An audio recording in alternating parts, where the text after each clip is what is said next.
जहां रूस ने अब INSTC मांगकर दुनिया को चौंका दिया है। रूस और भारत के हाथ मिलाने से सबसे बड़ी चीज हो गई है। तो वहीं दूसरी तरफ अब चीन पाकिस्तान को GSP+ की स्टेटस से हटवाएगा और चीन ही बैन करवाएगा। आखिर ऐसा पासा कैसे पलट गया है, जानेंगे क्या है मामला। इसके अलावा बहुत कुछ है, ये जानते हैं इन खबरों को विस्तार से। तिकड़मों का बादशाह अगर कोई देश है तो वो देश है चीन। हमने आपको कल बताया था किस तरीके से अमेरिका के व्यापार युद्ध का तोड़ मैक्सिको में ढूंढ लिया चीन ने, और वैसे ही नई नई चीजें करता रहता है चीन। पाकिस्तान के साथ इस वक्त बहुत अनबन बनी हुई है चीन की। पाकिस्तान में सीधे सीधे चीन अपनी सेना की तैनाती करना चाहता था। इसके पीछे कारण क्या है? कारण यह है कि TTP ने साफ कर दिया है कि आपकी सेना पर कोई और हमला नहीं कर रहा है। चीनी सेना पर हमला करने वाला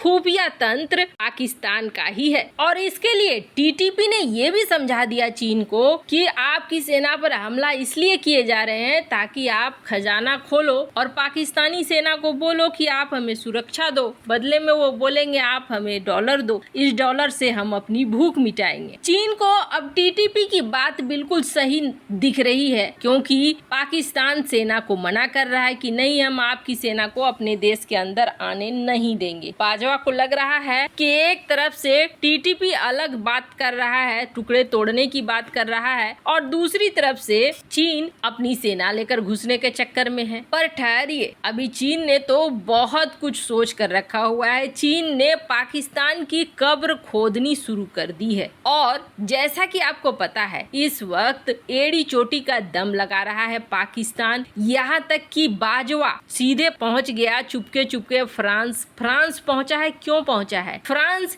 यूरोपीय यूनियन का मुखिया देश है। बाजवा चाहता है कि फ्रांस के पैर पकड़कर भी GSP+ स्टेटस को अगर बचाए रखना है तो बचाए रख सके, और यही वजह है कि बाजवा पहुंच गया। और जाहिर तौर पर आपको बता दें, इसने यही कहा होगा कि हमने आपके खिलाफ कुछ नहीं कहा है, जो कहा है वो तो इमरान खान ने कहा है, इमरान खान को हमने निकाल दिया है, अब हम वही करेंगे जो आप कहेंगे। फ्रांस को मना रहा है सिर्फ और सिर्फ GSP+ की स्टेटस में बचे रहने के लिए। लेकिन अब इसका उल्टा हो रहा है। उल्टा ये हो रहा है कि पाकिस्तान को GSP+ स्टेटस से हटाने के लिए पूरा जोर पूरी ताकत लगा रहा है उसका आयरन बिरादर। अब आप सोचेंगे ऐसा क्यों हो रहा है? तो ऐसा हो रहा है लालच के चक्कर में, और ये लालच का भंडाफोड़ हो चुका है। इस भंडाफोड़ में बुरी तरीके से फंसा कोई और नहीं है बल्कि पाकिस्तान है। दरअसल बात क्या हो रही है? बात ये हो रही है कि GSP+ स्टेटस के तहत पाकिस्तान को बहुत सारी सुविधाएं मिली हुई है, और इन सुविधाओं में एक सुविधा ये भी है कि यहाँ की कंपनियां टैरिफ कम लगने के वजह से बहुत ज्यादा मुनाफा कमाती हैं। खास तौर पर जो टेक्सटाइल इंडस्ट्री है, टेक्सटाइल इंडस्ट्री को बहुत ज्यादा छूट दिया गया है, और यहाँ तक कि इसमें 0 ड्यूटी लगता है, यानी कोई टैक्स नहीं। टेक्सटाइल के बहुत सारे प्रोडक्ट पर कोई भी टैक्स नहीं लेता है यूरोपीय यूनियन के देश, और ये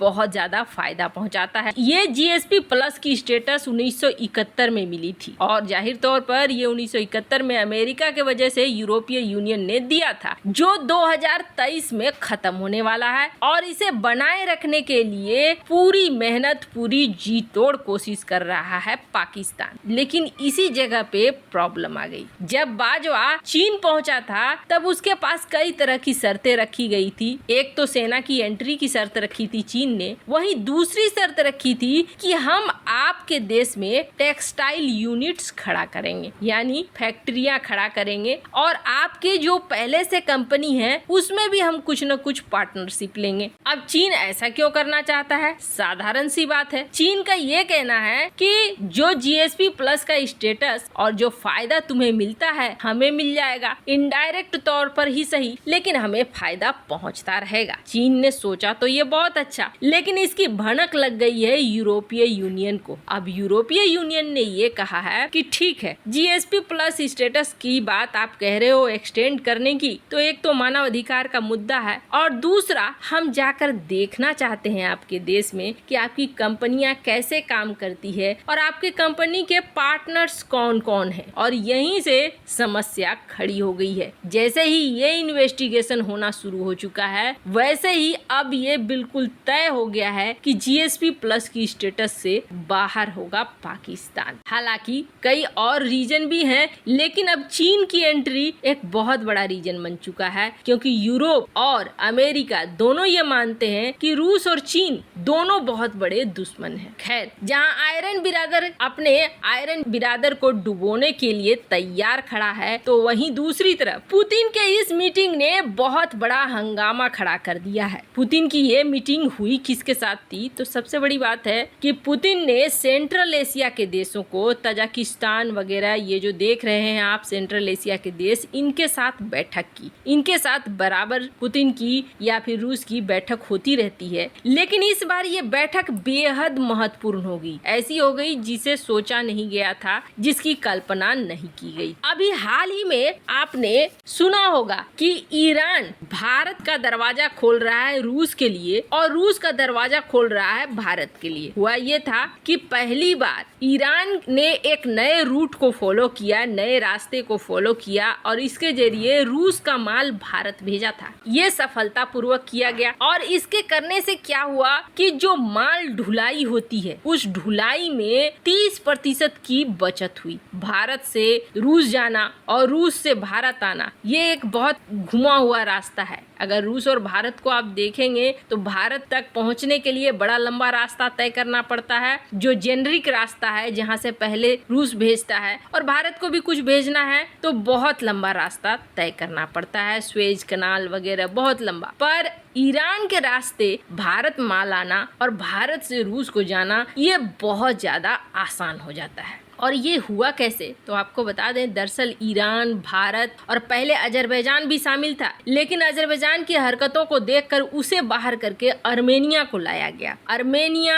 ईरान, भारत, रूस, ये वो देश हैं जिनके जरिए एक नई रूट जाती है जिसे कहते हैं INSTC। अब इस रूट के जरिए जहां व्यापार बहुत आसान हो गया है, 30% तक जो ढुलाई का खर्चा है वो बच रहा है, तो अब पुतिन ने ये कह दिया है इस मीटिंग के दौरान कि हमें इस रूट को फॉलो करना है। ये जो सेंट्रल एशिया के देश हैं, ज्यादातर देश हैं लैंडलॉक, और पहले होता था अफगानिस्तान ही एकमात्र रास्ता था जहां से भारत इन इलाकों में पहुंच सकता था। लेकिन अब INSTC के कारण न सिर्फ रूस बल्कि भारत सेंट्रल एशिया के इन देशों तक अपनी पहुंच बना रहा है, जो चीन के लिए किसी बड़े झटके से कम नहीं है। और सबसे अच्छी बात यह है कि रूस ने इस मीटिंग के दौरान ऐलान किया और मांगा साथ सारे देशों का कि आप आओ और इस रास्ते से व्यापार करो। ये बहुत ज्यादा प्रभाव डालेगा, खास तौर पर सेंट्रल एशिया के देशों में। वैसे आपको क्या लगता है, पाकिस्तान जैसे देश को GSP+ में रहना चाहिए या नहीं? कमेंट कर अपनी राय जरूर बताएं। जल्द मिलते हैं अगली वीडियो में नई खबर के साथ।